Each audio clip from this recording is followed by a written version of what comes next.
I still remember the sound of the slap, not the one I gave him, but the one his mother delivered across my face at our engagement party, calling me a gold-digging mistake in front of 200 guests. I stood there, my cheek burning, wearing a designer dress I'd bought with my own money, while the man I thought I'd marry stood frozen like a statue. That moment should have told me everything I needed to know, but love makes you stupid. It makes you believe that people will change, that they'll grow a spine, that they'll finally choose you when it matters. He didn't. He chose them. He chose comfort over courage. And when karma came for him, I didn't lift a finger. I just watched him crumble. If you've ever loved someone who was ashamed of you, stay until the end. You'll want to hear this. And if this story hits home, hit that like button and subscribe, because what happens next will leave you speechless. My name is Simone. I'm 29 years old, a marketing executive at one of the top firms in the city, and I built everything I have from the ground up. No trust fund, no family money, just ambition, talent, and a refusal to settle for anything less than I deserved. Or at least, that's what I thought until I met Julian.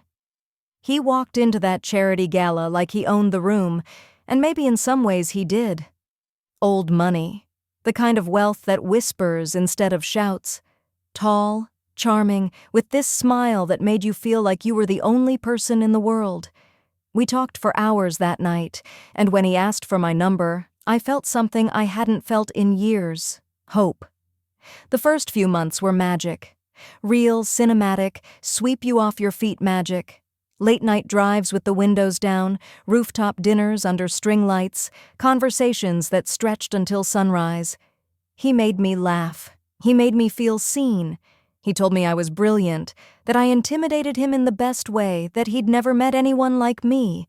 I thought I'd found a man who was different from his world, a man who saw beyond color, beyond class, beyond all the shallow nonsense that people like his family clung to. He promised me forever in 1,000 little ways, and like a fool, I believed every single word. But there were signs.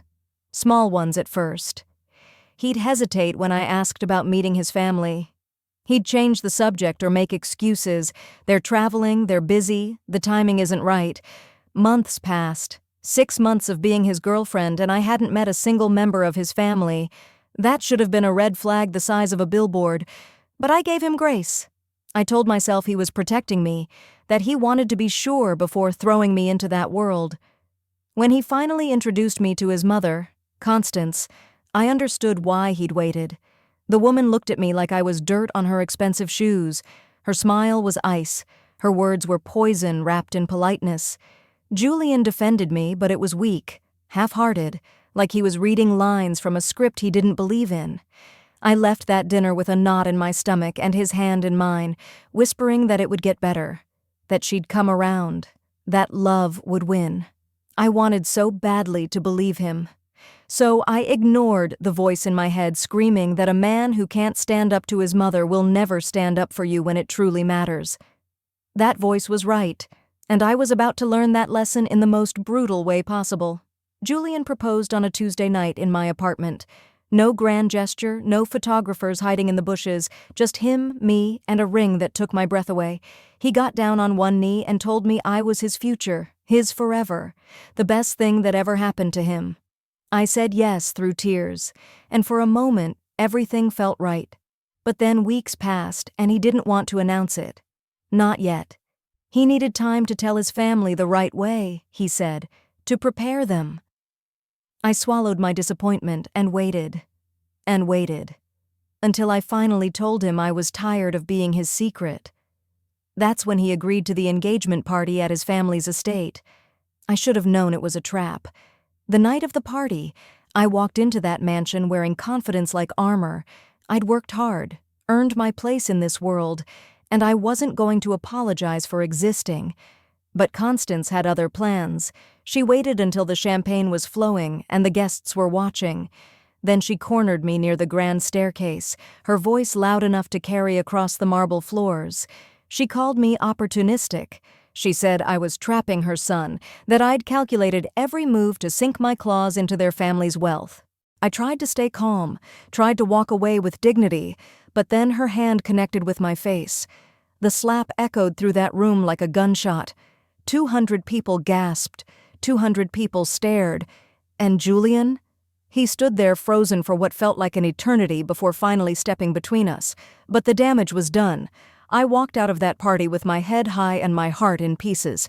He found me hours later, crying, begging, promising it would never happen again. He held me while I shook with rage and humiliation, and somehow he convinced me to stay. The wedding planning became a war I didn't sign up for.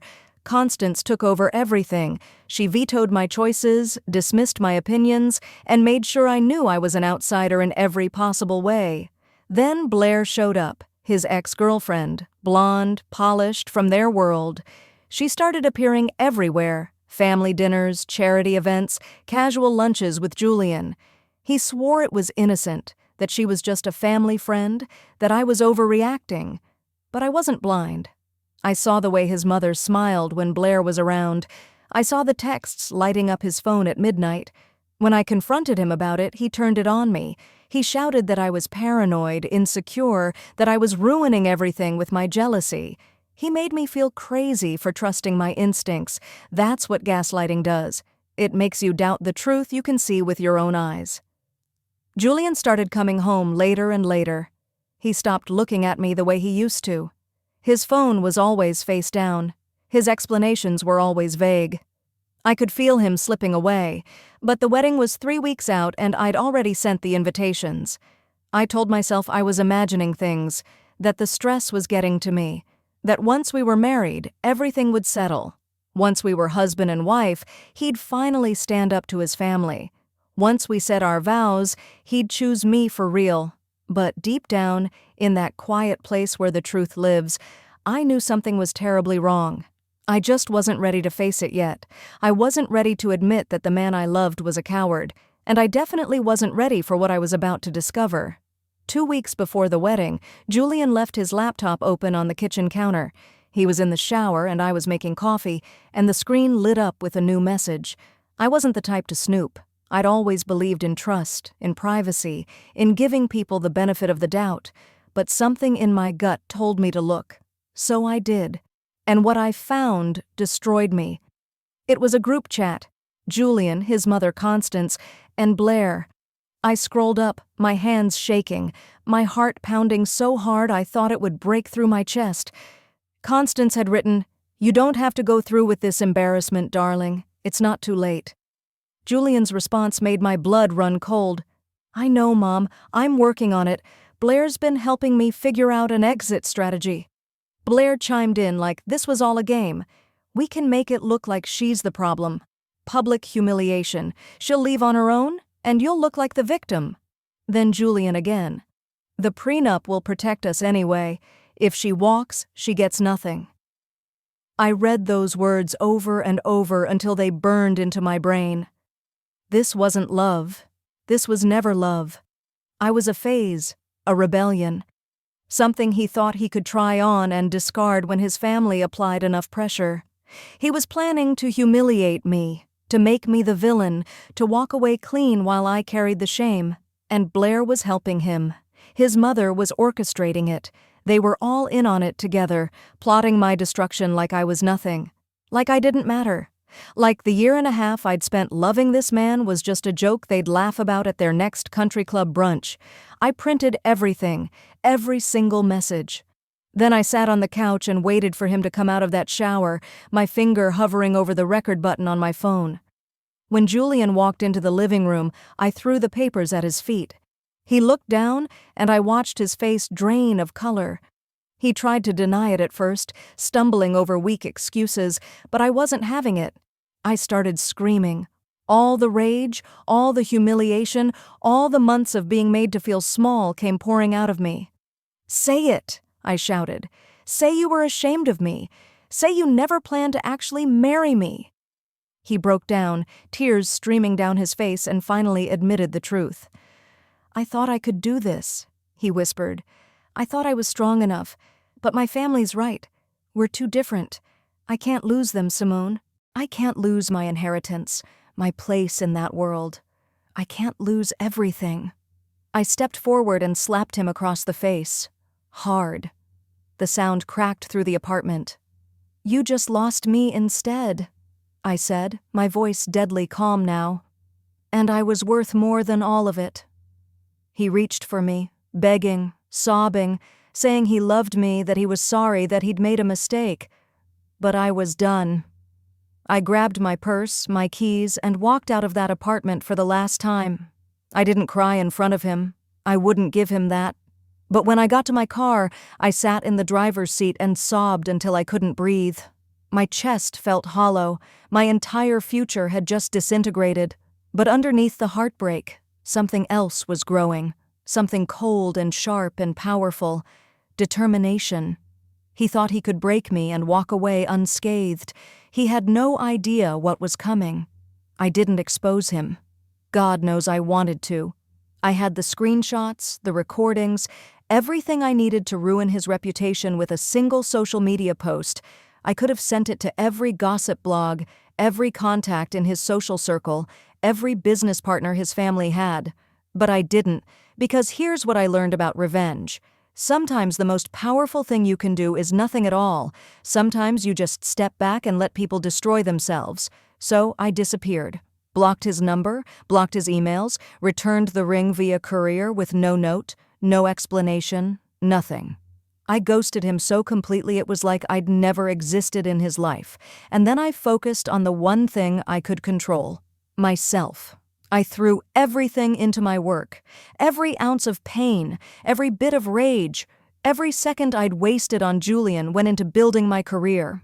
I stayed late at the office. I pitched ideas that terrified me. I took risks I'd been too cautious to take before. And it paid off. 3 months after walking away from him, I got promoted to vice president. 6 months after that, I led a campaign that brought in the biggest client our firm had ever landed. My face was in industry magazines. My name was on everyone's lips.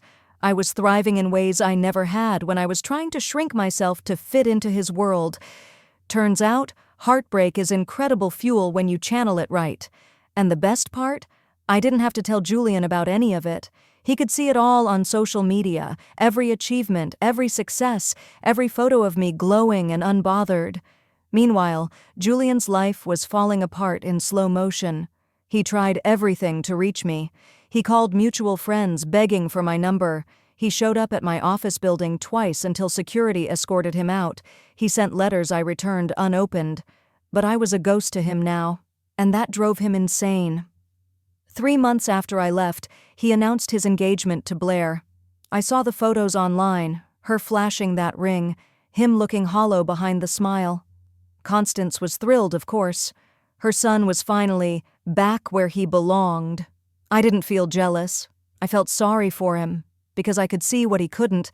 Blair didn't love him. She loved what he represented, and the moment that changed, she'd be gone. 1 year later, karma didn't just knock on Julian's door, it kicked it down. His father's investment firm got caught in a massive fraud scandal. Federal investigators, frozen assets, the whole thing plastered across financial news. The family lost everything practically overnight. Their fortune, their reputation, their precious social standing. Gone. And Blair? She was out before the ink dried on the indictment. She broke off the engagement in a text message, literally a text. I didn't sign up for broke. Good luck with everything. Constance turned on Julian too, blaming him for not protecting the family, for being weak, for disappointing her. The woman who'd orchestrated my humiliation now wouldn't even take his calls. He'd sacrificed me for people who abandoned him the second he couldn't offer them anything. He had nothing, no money, no family support, no Blair, and no me. I know because I saw him. Not in person, I made sure of that, but through the grapevine, through social media, through the whispers that travel through professional circles. He'd lost weight. He looked exhausted, haunted. Someone told me he'd been asking about me, that he kept tabs on my success like a man watching a life he could have had. And then, one evening, as I was leaving work, he proved just how desperate he'd become. He was waiting in the parking garage. I saw him before he saw me. He was leaning against a concrete pillar in the parking garage, and for a moment I didn't recognize him. This wasn't the confident man who'd swept me off my feet at that gala. This was someone broken. His expensive suit hung loose on his frame. His eyes were red-rimmed and desperate. When he spotted me, he straightened up, and I watched something like hope flicker across his face. I kept walking toward my car, my heels clicking against the concrete, my heart surprisingly steady. He stepped into my path and I stopped.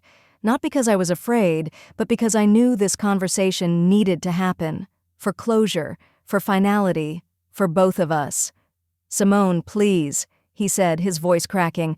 "Just 5 minutes. That's all I'm asking." I didn't respond. I just looked at him, waiting, and then Julian dropped to his knees right there on that cold garage floor. He was crying before he even started talking, his whole body shaking with sobs that echoed off the concrete walls. "I was a coward," he choked out. "I destroyed the only real thing I ever had. You were everything, and I threw you away because I was too weak to stand up to people who didn't even really love me. My mother won't speak to me. Blair's gone. Everything's gone. I have nothing left, Simone. Nothing. Please, I'm begging you. Give me another chance. Let me prove I've changed. Let me show you I can be the man you deserved." I stood there watching him fall apart, and I felt nothing. No satisfaction, no anger, no residual love trying to pull me back. Just a calm, settled certainty that this chapter was over. I crouched down so we were eye level, and I spoke slowly, clearly so he'd hear every single word. "You didn't lose me, Julian. You threw me away. You chose your inheritance over my heart. You chose your mother's approval over my dignity. You let her slap me and did nothing. You planned to humiliate me with the woman you're now crying over losing, and you don't get to pick me back up now that your other options have run out. I'm not your backup plan. I'm not your redemption arc. I'm not the woman who saves you from the consequences of your own cowardice." He reached for my hand, but I pulled back and stood up. "I hope you find yourself one day, Julian. I really do. I hope you learn to be brave. I hope you figure out what actually matters. But it won't be with me.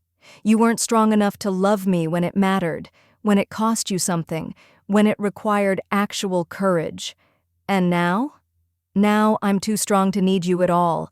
I built myself back up from the ruin you left me in. I became the woman I was always meant to be, the one who doesn't shrink for anyone. You could have had that woman. You could have had a partner who matched your ambition, who challenged you, who loved you despite your flaws. Instead, you have regret, and that's all you'll ever have from me." I walked past him toward my car, my head high, my steps sure. Behind me, I heard him break down completely, his sobs turning into wails that would probably haunt him for years. I didn't look back, not even once, because looking back meant giving him power he no longer deserved. I got in my car, started the engine, and drove away from Julian forever. And the only thing I felt was free. 3 years have passed since that night in the parking garage. I'm 32 now, running my own marketing agency, and I wake up every morning next to someone who celebrates me loudly and proudly, someone who introduces me to everyone as the love of his life, someone who stands up for me even when it's uncomfortable, even when it costs him something, because that's what real love does. I saw Julian once more after that final confrontation, just a glimpse at an industry event. He was alone in a crowd, and he looked exactly like what he was, a man haunted by his own cowardice. He saw me too, across that room, and the look on his face told me everything. He didn't just lose me, he lost himself trying to please people who never really loved him anyway. Here's the truth nobody tells you about karma. It doesn't always show up with fireworks and drama. Sometimes it's quiet, sometimes it's just the weight of your own choices crushing you slowly over time. Julian thought marrying a black woman would ruin him in the eyes of his family and his world, but it was losing me that truly destroyed him, because real love doesn't ruin you. It builds you. It challenges you to be better, braver, stronger. And cowardice? Cowardice is what destroys. every single time. So if you're watching this and you've ever shrunk yourself to fit into someone else's world, hear me clearly. Never make yourself smaller for people who should be celebrating how big you are. If they're ashamed of you in the light, they don't deserve you in the dark. And when someone shows you they're not brave enough to choose you, believe them the first time. Walk away with your dignity intact. Karma will handle the rest. Trust me on that. If this story moved you, hit that like button. Share it with someone who needs to hear this message. And subscribe, because I've got more stories about love, betrayal, and the power of knowing your worth coming your way. Remember this: you are not too much. You were just with someone who was too little. Never, ever forget that. I'll see you in the next one.